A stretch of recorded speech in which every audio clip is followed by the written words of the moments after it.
Ilmu fikih. 1. Alqamah bin Mas'ud.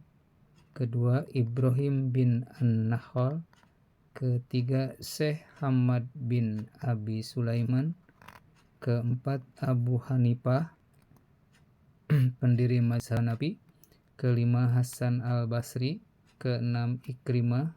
Ketujuh, Atha bin Abi Rabah. Kedelapan, Tabus bin Kisan.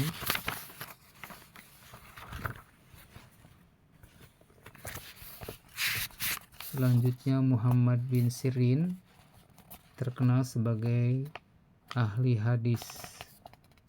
Kemudian Aswad bin Yazid, Masruq bin Araj, Alqamah bin Nakhal, As-Sa'bi Suriyah, Zaid bin Ali Zainal Abidin.